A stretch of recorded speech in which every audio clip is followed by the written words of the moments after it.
Bagi Anda para lansia berusia 60 tahun ke atas, Anda tidak boleh mengabaikan kram kaki yang sering menyerang di malam hari begitu saja.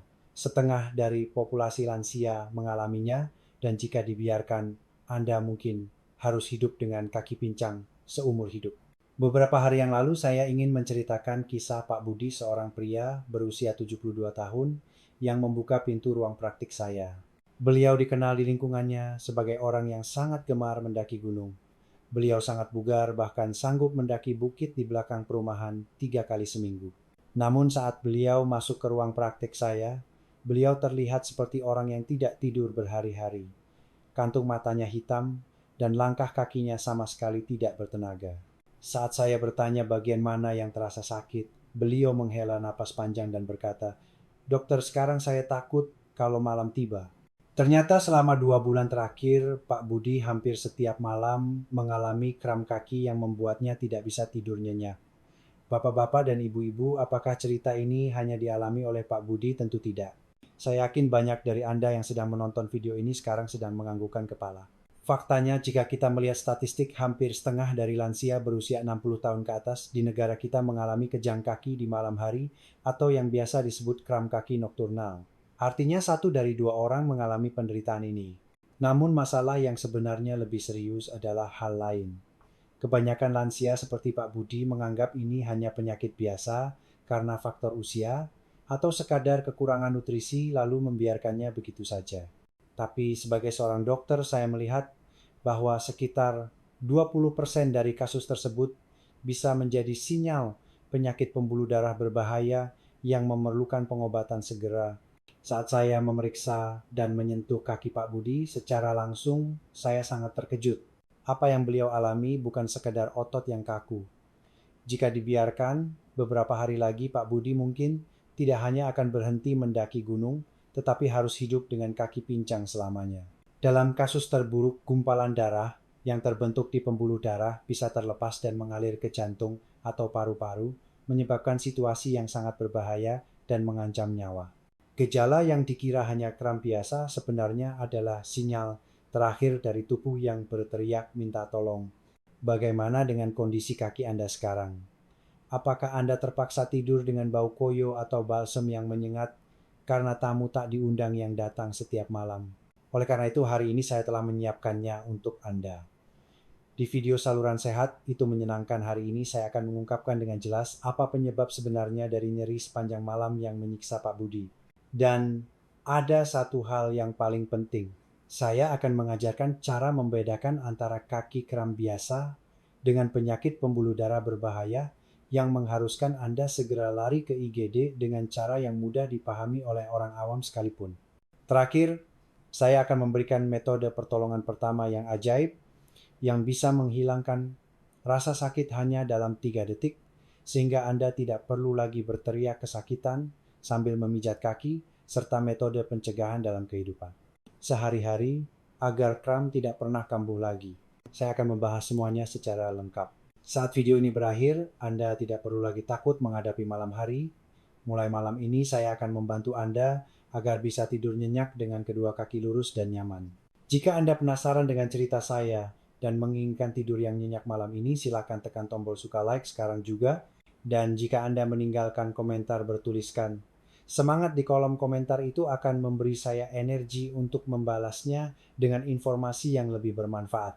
Baiklah, mari kita bongkar rahasianya satu persatu apa yang sebenarnya terjadi pada kaki Pak Budi. Bagian 1, penyebab sebenarnya kesalahan umum. Ada satu tindakan yang mutlak tidak boleh Anda lakukan saat kaki Anda kram, yaitu berasumsi bahwa itu pasti karena kekurangan magnesium, lalu hanya membeli suplemen sembarangan dan memijat betis yang sakit sekuat tenaga dengan tangan. Pak Budi yang berusia 72 tahun tadi melakukan persis seperti ini. Beliau hanya mendengar dari acara kesehatan di televisi bahwa magnesium itu bagus, jadi beliau mengonsumsi hingga 3 jenis suplemen magnesium setiap hari. Dan ketika kram menyerang di malam hari, karena saking sakitnya, beliau sampai membangunkan istrinya untuk memijat kakinya sekuat tenaga. Namun Bapak Ibu jangan kaget. Setelah saya periksa, kadar magnesium dalam tubuh Pak Budi ternyata sangat normal. Justru karena konsumsi suplemen yang berlebihan Beliau malah mengalami gangguan pencernaan dan perut terasa kembung. Apa artinya ini? Kebanyakan kram kaki di malam hari bukan disebabkan oleh kekurangan nutrisi, melainkan karena kerusakan pada sensor saraf. Untuk memahaminya, bayangkan sebuah mobil. Sangat mudah. Di otot kaki kita terdapat dua sensor penting. Satu sensor bertugas seperti pedal gas yang membuat otot berkontraksi untuk mengeluarkan tenaga, dan satu lagi seperti pedal rem yang membuat otot rileks untuk beristirahat. Saat masih muda, gas dan rem ini bekerja sangat harmonis. Namun seiring bertambahnya usia dan otot menjadi lelah, sensor rem ini mulai rusak. Saya jelas-jelas sedang tidur dan ingin mengistirahatkan otot dengan menginjak rem, tapi tubuh saya malah menginjak gas semaunya sendiri. Terutama coba pikirkan posisi kaki kita saat tidur. Kebanyakan ujung kaki akan terkulai ke bawah karena berat selimut.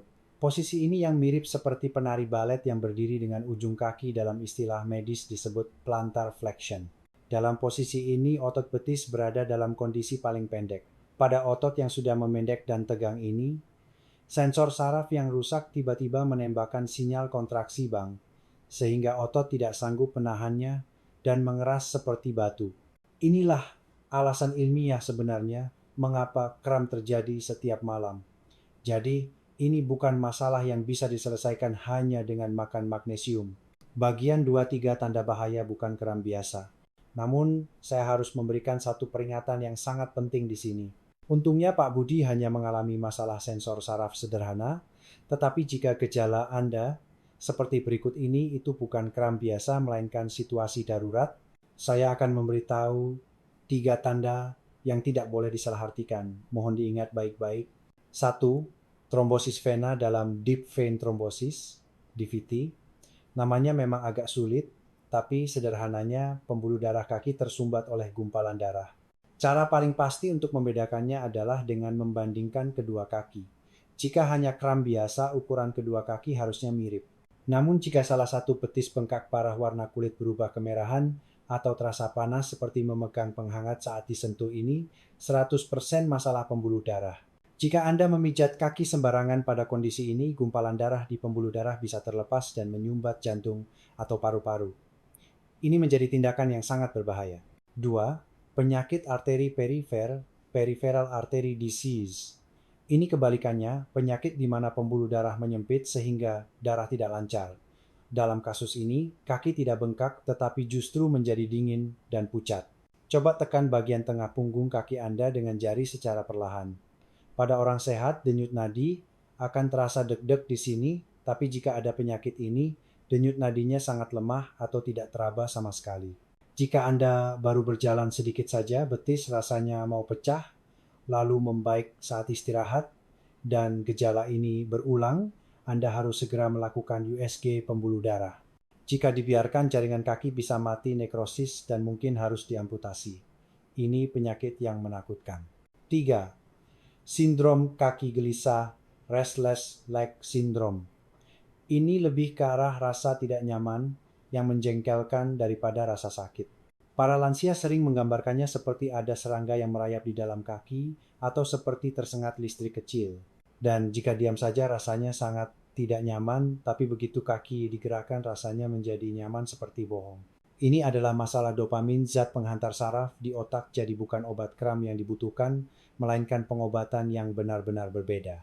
Saat Pak Budi pertama kali datang kepada saya, hal pertama yang saya pastikan adalah ketiga hal ini. Untungnya Pak Budi tidak bengkak dan denyut nadi di punggung kakinya berdetak kencang.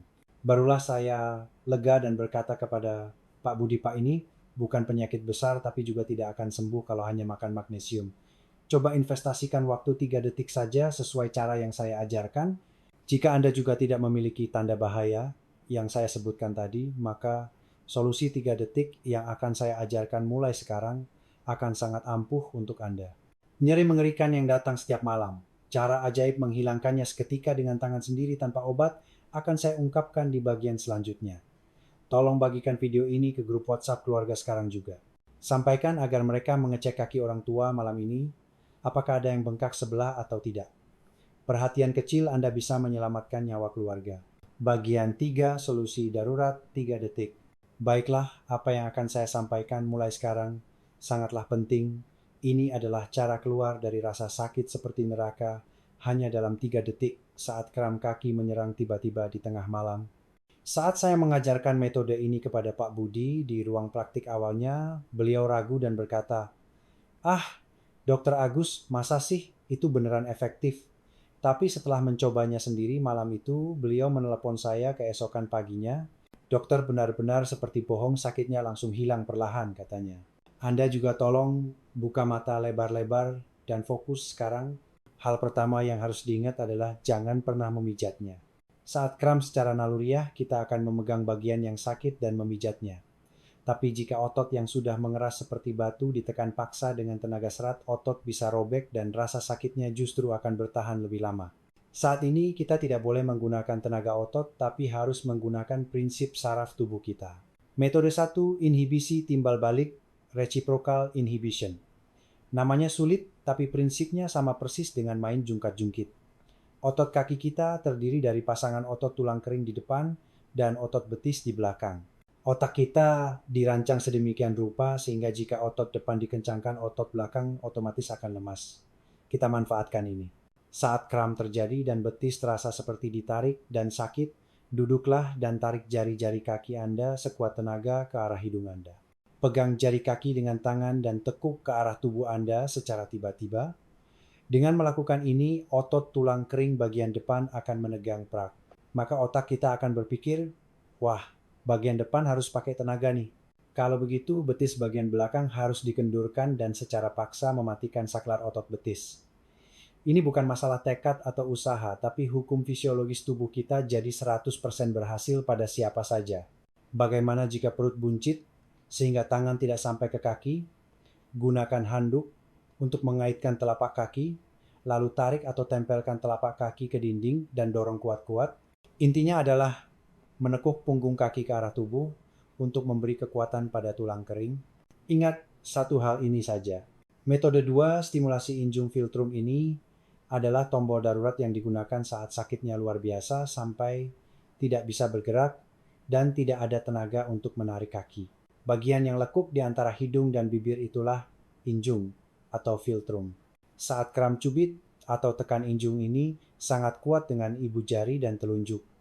Anda mungkin berpikir, ini pengobatan alternatif macam apa? Tapi ini sangat berdasar secara ilmu saraf otak. Otak kita cenderung hanya fokus pada satu sensasi kuat dalam satu waktu. Ini disebut teori kontrol gerbang gate control teori Manosen. Injung adalah titik vital yang sarafnya sangat sensitif di tubuh kita. Jika kita merangsang area ini dengan kuat, otak akan menerima rangsangan di injung sebagai sinyal yang lebih besar dan baru dibandingkan nyeri di kaki. Mirip seperti menyalakan musik keras untuk menutupi suara sirine yang bising. Bahkan dalam pengobatan timur titik ini, disebut titik Rensong atau sugu titik akupunktur, penting untuk membangunkan orang pingsan dalam situasi darurat. Hanya dengan mencubitnya otak memutus sementara sirkuit nyeri kaki dan memiliki efek menghentikan kejang otot. Setelah Pak Budi mempelajari 2 metode ini, beliau berkata tidak takut lagi jika kram datang di malam hari. Dulu kalau kram bisa berguling-guling kesakitan 10,20 menit, sekarang begitu terasa mau kram, beliau langsung tekan injung sekali dengan kuat dan tarik ujung kaki ke arah tubuh, situasi selesai dalam 3 detik. Beliau sangat senang karena tidak perlu lagi membangunkan istrinya yang sedang tidur. Anda juga malam ini siapkan handuk di samping tempat tidur sebelum tidur, dan jika kram datang jangan panik, tarik ujung kaki dan tekan injung sesuai yang saya ajarkan. Jika timbul rasa percaya diri bahwa saya bisa mengendalikan tubuh saya sendiri, rasa sakit bukan lagi hal yang menakutkan. Bagian 4, pencegahan jangka panjang. Tapi Bapak Ibu, cara tadi ibarat alat pemadam kebakaran saat api sudah menyala. Yang lebih penting adalah mencegah agar api tidak menyala sama sekali, bukan.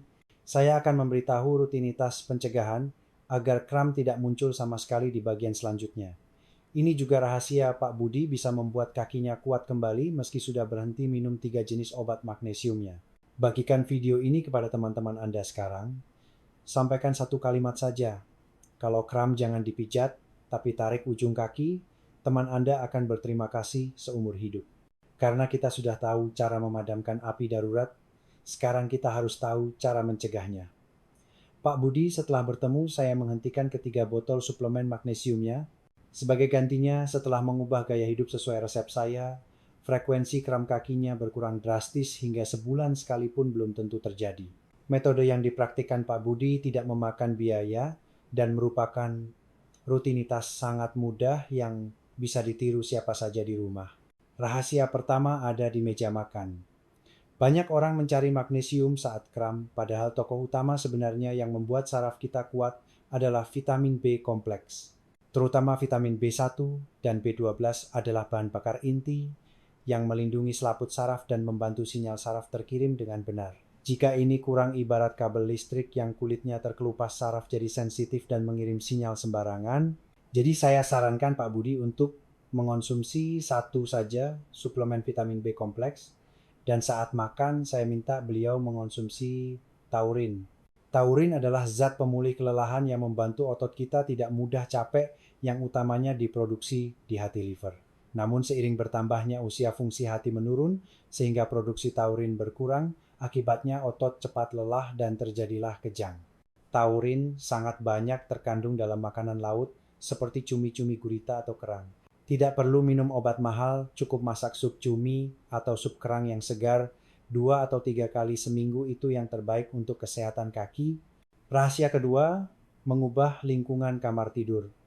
Saat saya berkunjung ke rumah Pak Budi, ternyata beliau tidur menggunakan selimut kapas tua yang sangat berat. Inilah tersangka utama penyebab kram.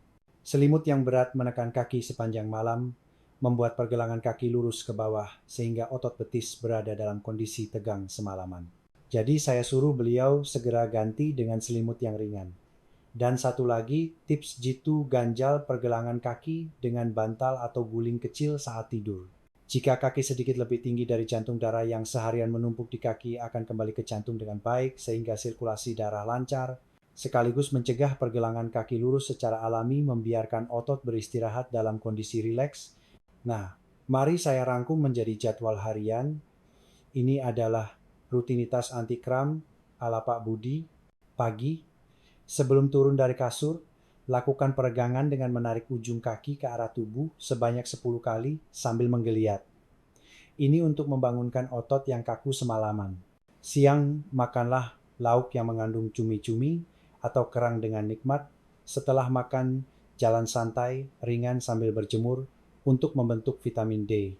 Malam 1 jam sebelum tidur, rendam kaki bukan mandi, seluruh badan cukup kaki saja dengan air hangat selama 15 menit. Suhu air sekitar 40 derajat Celcius sudah pas. Kalau terlalu panas otot malah bisa kaget. Tidur, jangan lupa selimut ringan dan bantal ganjal kaki. Coba lakukan ini persis selama 2 minggu saja, Anda akan merasakan kaki Anda berubah. Sesi tanya jawab Q. A. Sekarang saya akan menjawab dengan jelas beberapa pertanyaan yang sering Anda tanyakan di ruang praktik. Pertanyaan 1. Dr. Agus, saya minum obat kolesterol, apa ini bisa menyebabkan kram? Jawabannya, ya benar. Pertanyaan yang sangat tajam. Obat kolesterol golongan statin atau obat darah tinggi yang mengandung diuretik bisa mempengaruhi otot. Statin bisa membuat selaput otot tidak stabil, dan diuretik membuang elektrolit tubuh melalui urin sehingga bisa memicu kram. Jika Anda mulai sering kram sejak minum obat tersebut, jangan pernah menghentikan obat sendiri, tapi konsultasikan dengan dokter Anda untuk mencoba mengganti jenis obatnya. Pertanyaan 2, kenapa minum magnesium tidak ada efeknya? Bukan magnesiumnya yang tidak efektif, tapi kemungkinan besar diagnosanya yang kurang tepat. Seperti yang saya bilang tadi, penyebabnya seringkali kelelahan saraf, bukan kurang gizi. Selain itu, magnesium penyerapannya rendah, jadi kalau minum banyak-banyak malah sering bikin diare dan terbuang percuma. Jadi daripada menambah dosis sembarangan, jauh lebih efektif jika dibarengi dengan vitamin B, sang vitamin saraf. Apakah rasa penasaran Anda sudah terjawab? Kesehatan bukanlah hal yang muluk-muluk. Kebiasaan kecil yang saya sampaikan hari ini akan terkumpul menjadi perisai kuat yang menjaga tubuh Anda. Pak Budi juga awalnya setengah percaya, setengah tidak, tapi sekarang beliau bilang ke saya, dokter, harusnya dari dulu saya ganti selimut dan rajin makan sup cumi. Jika Anda siap mempraktekannya sekarang juga, tolong tuliskan angka 1 di kolom komentar, tunjukkan tekad Anda bahwa saya juga mau tidur nyenyak tanpa kram. Melihat angka yang ditinggalkan orang lain, Anda akan merasa Saya tidak berjuang sendirian dan saling mendapatkan kekuatan. Penutup rangkuman. Nah, hari ini kita sudah bicara banyak hal. Barangkali ada yang lupa karena isinya panjang. Saya akan rangkumkan 3 poin inti yang wajib diingat hari ini. Mengingat 3 hal ini saja akan mengubah kesehatan kaki Anda secara drastis. Pertama, pastikan apakah kram kaki Anda hanya kejang otot biasa atau sinyal bahaya dari pembuluh darah. Jika kaki bengkak sebelah dan panas atau sebaliknya dingin dan nadinya tidak teraba, itu bukan kram biasa. Jangan ditunda, segera ke rumah sakit untuk periksa pembuluh darah. Kedua, saat kram di malam hari, jangan berteriak dan memijatnya. Gunakan metode inhibisi timbal balik, tarik jari kaki ke arah hidung, memberi tenaga pada tulang kering, dan metode stimulasi injung tekan kuat di bawah hidung. 2 cara ini bisa membebaskan Anda dari nyeri neraka dalam 3 detik. Ketiga, daripada magnesium mahal, utamakan vitamin B dan taurin untuk menjaga saraf. Dan mulai malam ini singkirkan selimut berat dan ganjal pergelangan kaki dengan bantal. Kebiasaan kecil ini akan menjaga malam Anda. Belum lama ini saya bertemu Pak Budi lagi di ruang praktik. Saat beliau masuk, ekspresi wajahnya yang dulu kusam dan gelap sudah hilang, entah kemana wajahnya berseri-seri.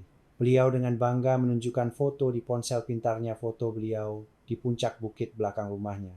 Beliau tersenyum lebar dan berkata, "Berkat Dr. Agus, sekarang saya bisa tidur dengan kaki lurus di malam hari. Istri saya juga bilang dia akhirnya bisa hidup tenang."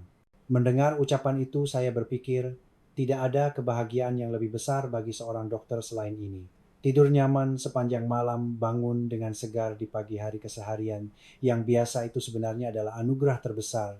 Saudara-saudara sekalian, kesehatan tidak datang dari tekad yang muluk-muluk. Seperti yang saya sampaikan, hari ini hal-hal sederhana seperti makan sup cumi, merendam kaki 15 menit sebelum tidur, praktek-praktek kecil inilah yang berkumpul menciptakan keajaiban. Jika ada di antara Anda yang sekarang diam-diam menderita karena kaki sakit, jangan menyerah. Seperti Pak Budi yang berhasil, Anda juga pasti bisa berhasil. Saya dengan tulus berharap malam ini Anda bisa bermimpi indah tanpa khawatir kram datang. Jika video hari ini sedikit saja membantu tidur sehat, Anda mohon tekan tombol subscribe, berlangganan, dan nyalakan lonceng notifikasi. 1 klik dari Anda adalah kekuatan besar bagi saya untuk membuat video yang lebih baik. Saya Dr. Agus Setiawan akan kembali lagi dengan cerita hangat dan bermanfaat untuk menyembuhkan tubuh dan hati Anda di kesempatan berikutnya. Sampai jumpa, salam sehat selalu.